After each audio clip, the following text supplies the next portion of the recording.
Ambassador Gautam Mukhopadhaya, 3 US presidents have been looking for, if not declaring victory in Afghanistan. If you look at it purely from Donald Trump and his administration's point of view, the Doha signing of the agreement between the US and the Taliban and the Kabul declaration in an election year, is it a victory for Donald Trump and his administration, if not for peace in Afghanistan? I'm not so sure how much. I mean, Afghanistan certainly had a much greater political salience in Washington, let's say a few years back, where at the time the Obama administration came. I think Afghanistan figures much less in the political agenda of Washington right now.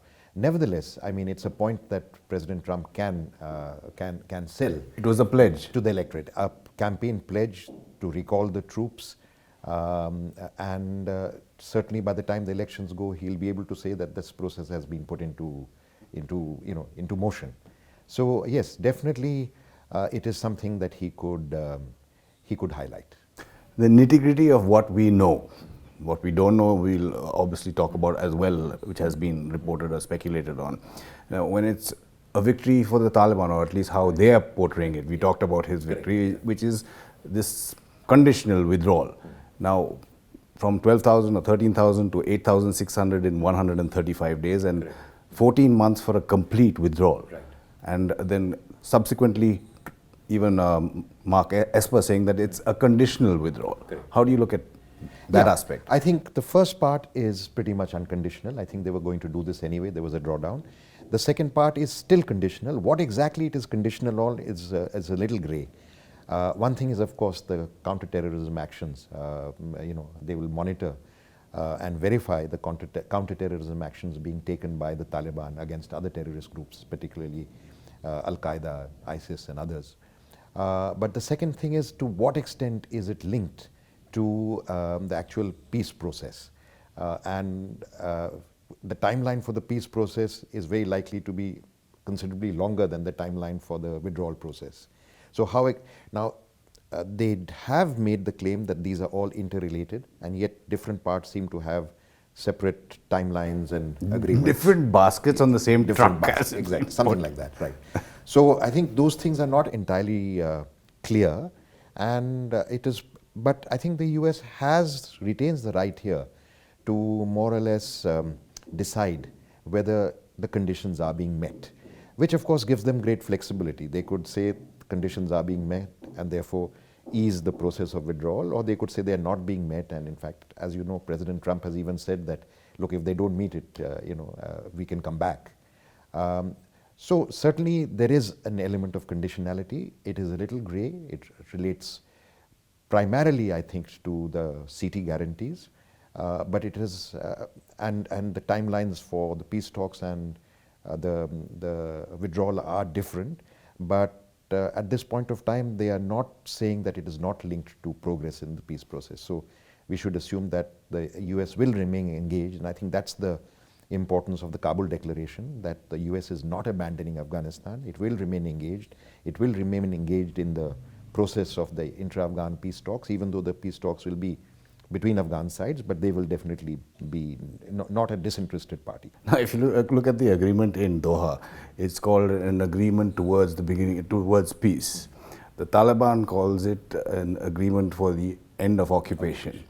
Now, the counterterrorism, is it a complete withdrawal? It's being portrayed like that, but there are clauses which say with the consent of the government of the Islamic Republic of Afghanistan, American military forces can still be utilized. Right. But when it says who all are being withdrawn, it's not only saying all troops and all bases, it's saying things like civilian defense, which I presume is intelligence, and other. Yeah. So non-diplomatic civilian personnel. I think that's intelligence, civilian contractors, all that is specified there. So is there going to be a residual force if everything goes according to plan? Well, if they have it by consent, then it will not be called an occupation. So right now, yes, I think it's important. I think for the Taliban also it is important to project this as a victory and as an end of occupation, because that's what they claim they have been fighting. So both sides are putting out this maximalist kind of... And of course, I think the Taliban also need to sell this to to their cadres and to their fighters that, okay, this is a victory, number one, and this is the end of the occupation. And of course, I think at some point, if the US is withdrawing, then they will also claim credit as a victory. So I think that part is given. I think President Trump also hinted that they will have some kinds of eyes present in the sense of being able to monitor it, and they actually mentioned that it could be in Afghanistan, but also from the United States. I mean, they have enough means to be able to monitor it. And here's where those so-called secret annexes, which you don't know about, which we could don't know. I mean, possibly come into play. Now, the next few stages are getting more and more difficult and more intensive. Correct. Now, there are claims that the prisoner swap deal should be reached before March 10th, which is the scheduled date for intra-Afghan talks. There is a President Ghani appointed 6-member team already in Doha. We don't know. The Taliban have never directly talked to only the government officials. Now, that do you see as a roadblock or? Yes, I think it could be. I think there seems to be a very substantial gap on the, on the kind of figures and numbers of prisoners that are likely to be exchanged, as you know, and the timeline. As you know, they are talking about 5,000 Taliban prisoners vis-a-vis about 1,000 from the other side, presuming the Afghan Republican side, government side. And they hope to do this by March the 10th, which is the hopeful date by which the intra-Afghans talk. But at this point of time, it does not seem as though the Afghan government is it needs to keep this card for the intra-Afghan talks? It probably also does so, but they're also probably... Like the Taliban wants to keep the comprehensive ceasefire card for those talks. So both sides. But I think, these things could also make a material difference. I mean to say it's not just a bargaining power, bargaining thing. Confidence building, is that what you're saying? No, I mean, look, if 5,000 Taliban prisoners of war are going to be released and let's say ceasefire is not declared, and war not connected. Then of course, then they actually, substantially add to their capabilities. So to that extent, the Taliban will be strengthened. So I think this is a very sensitive issue for the Afghan government. I think this could be, a potential hurdle to get even the talks started. Again, those baskets that we were talking about. The US also has made it very clear that they want to facilitate this some kind of agreement on this, and I think they'll be working hard on that. Both in Kabul as well as in Doha. Now, those baskets that we are talking about on the same truck, now they are connected, interconnected, yet not in the same league, so to speak. The other conditions that the US is putting out there, date, timelines, that is for the removal of sanctions. First, the UNSC sanctions on the Taliban, which is May 27th, I think, and then the American sanctions and the rewards for justice, bounties on the heads of the Taliban by June end, I think. Now, but those are all linked, I would presume, to some kind of progress. Right. So I think these are some cards that the US retains, as well as assurances that they have given that there is a timeline in the process. So I think it's natural. I mean, the US is not going to surrender every lever that it has in order to shepherd this process, and they will continue to play a role. I don't believe, after seeing all that has happened, that it is not going to be a complete kind of disengagement. They will remain very strongly engaged. How far, up to when, to what extent, I think these are questions that we'll have to see as it happens. I think they have been very clear that this is more to do with their own security and the security of their allies. So I think that part will definitely be weighted.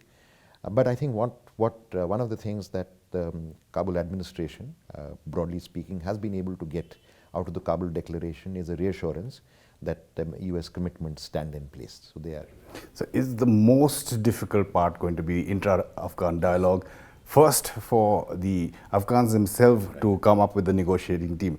Now, there's a lot of talk, both in Kabul and even the State Department background briefings on, say, it not being like it was before. Say, there may be a tired kind of, tiered kind of approach with something called a board which really deals with the negotiation and then goes back to the other people, confers with them. How do you see that playing out? So this is also another, I think one hurdle, as you said, was the prisoners issue. The second issue is the Afghan side getting its delegation in order to be broadly inclusive, representative, the kind of structures that they evolve, how wieldy or unwieldy they are.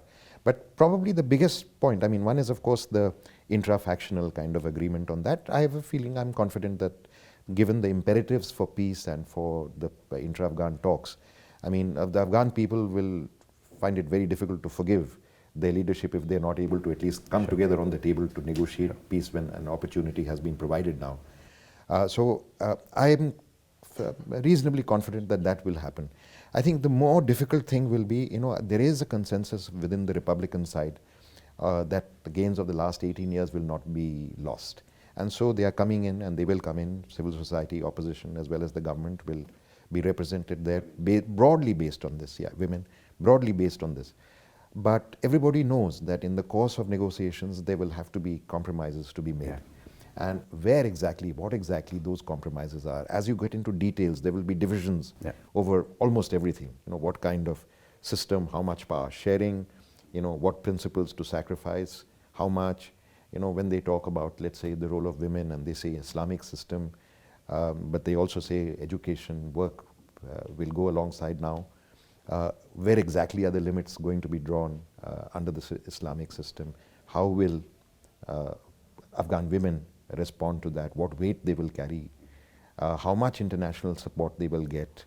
So I think in this respect, the international community too will continue to play a role, should continue to play a role in support, I would say, of the democratic forces. You see both the electoral controversy and this peace process taking separate paths, or they're interlinked? I hope, judging from what we have seen over the last few days, including the presence of Dr. Abdullah at the ceremony for the Kabul declaration. He said, I'm there only as the chief executive, but my position vis-a-vis the elections stands. Right. So I think these are some of the areas where the US will remain invested into preventing a complete breakdown or polarization to the point of a break. So I think they will invest quite a lot in keeping the country together at this point of time, and they have shown that they have quite a lot of ability to do that. True. Oslo is being talked about as the most likely venue for the intra-Afghan talks, but Bonn is also being talked about. But the Americans have also said that there are going to be several players there. They are a facilitator, they are there, but the Norwegians will be there, the UN will be there, the Germans will be there, EU will be there. Right. Are there too many cooks? No, not necessarily. I think all of them can play a role, and they will be playing, it's good that there are more parts of the international community that remain engaged in the process, so that it's a much more, both the profile remains as well as visibility continues. February 29th is when both these things happen, both in Doha and Kabul. A leap year. Yeah. Overall, do you see a leap in faith here, or we don't want to wait another 4 years for the whole situation to come to this again? It's something that has to be grabbed. I think we should acknowledge a couple of things.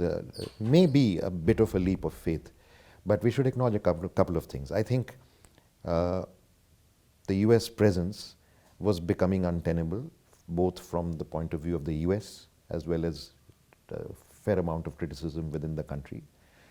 Number one. Number two, the sheer imperative for peace for the Afghan people.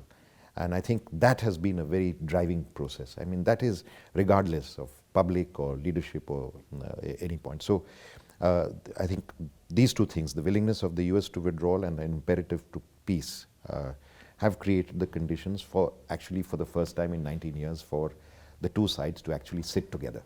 So I think that breakthrough is something that we should recognize as an achievement so far.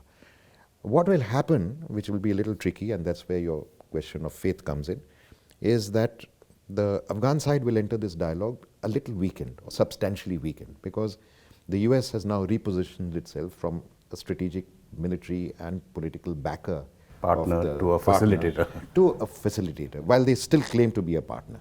But clearly they're a facilitator, almost a mediator now. And in the meantime, of course, the Taliban will retain their bases in the neighboring country. So the military equation, in effect, would also have changed. So essentially, they're going to be negotiating. All this while, the US drawdown is going to increase even further. So that US umbrella will also sort of weaken over a period of time. So given the differences between the two sides, yeah, it does require a leap of faith to hope that they will actually reach an agreement. But once again, I think the imperative of peace is what is driving. And I don't know if you have noticed, but I certainly have noticed a softening of the Taliban language a lot in the last few months, and also a lot more positive sort of expressions of trying to resolve this conflict. Whether those are on the surface or not. Yes.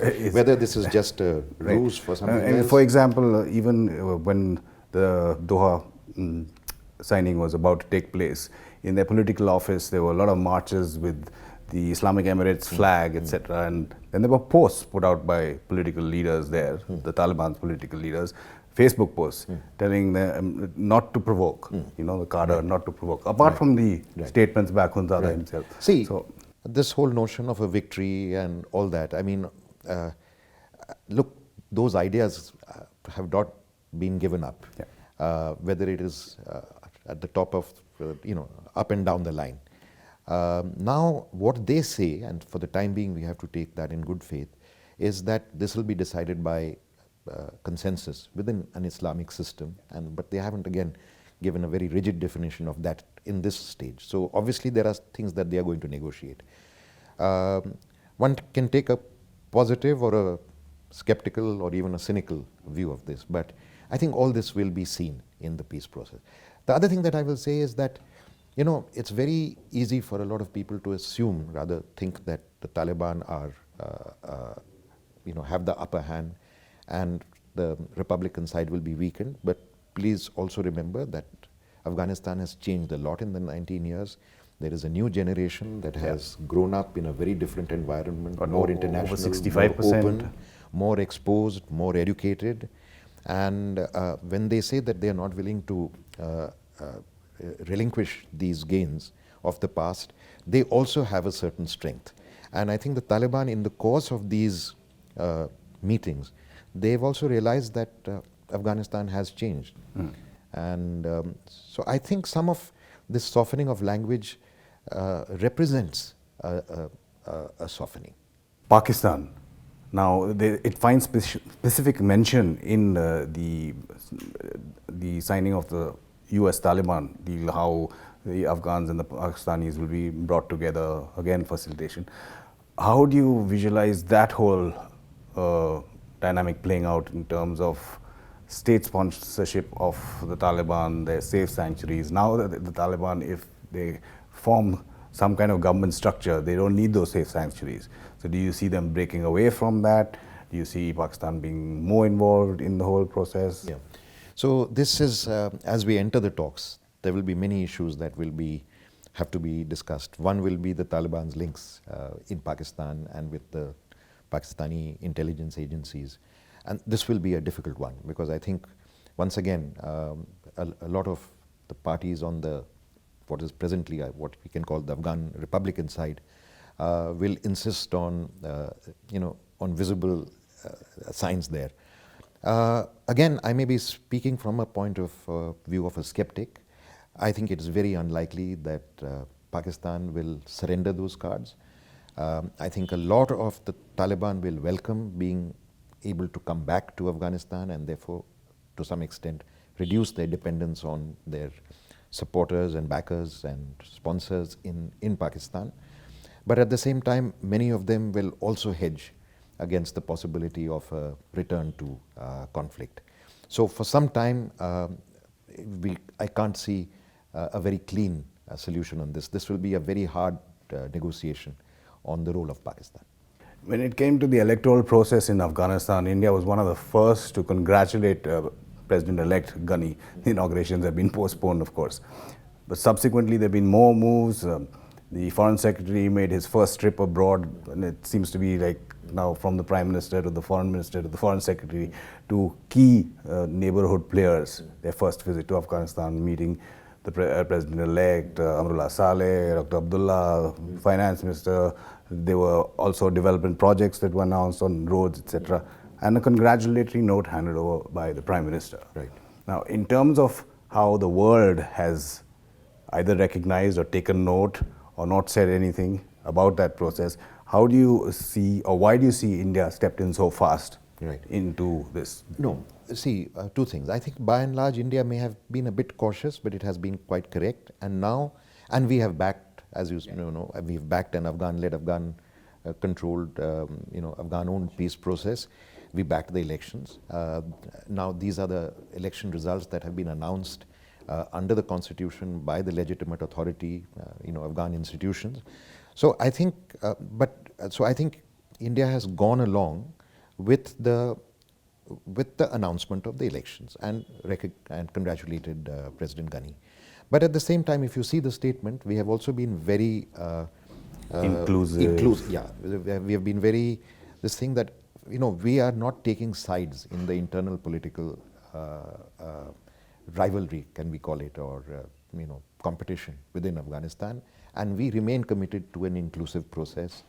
And we think that an inclusive process is necessary right now to have a common front in the negotiations, as well as to maintain a united Afghanistan. Even if we may have gone ahead and recognized the results of the elections, we remain committed to an inclusive process. And and the fact is that we consider all parts of Afghanistan and all the constituent units of Afghanistan equal friends, all that we are making is a distinction between an internal process and institutional results. Ambassador in Qatar was present during the Doha signing. Not any other senior representative sent there. How do we increase our skin in the game, so as to speak, now that this process has started? This is a very important point. Now, the Taliban have also made some statements regarding relations with the neighboring countries and and so on. And of course, we were also invited to that particular agreement. So I think the opening of the intra-Afghan talks gives an opportunity now for us to be able to talk to all parties in the intra-Afghan talks, and naturally the Taliban are also one party. And we should be seen as helping this peace process, whether we are skeptical or not. This is the first opportunity that there has been for the two sides to come together, and we should play as a kind of a major partner of Afghanistan, as a well-wisher of Afghanistan and of the Afghan people, and we should carry the sentiments of the Afghan people in this negotiations to try to help come to a conclusion. And mind you, I think India does count quite significantly, because among the regional countries, it is one of the countries that historically and culturally, politically also has a great significance for and on the ground among the people. Well. Exactly. Ambassador, as always, a great pleasure talking to you. Thank you. My pleasure. Thanks. Amitabh, good luck.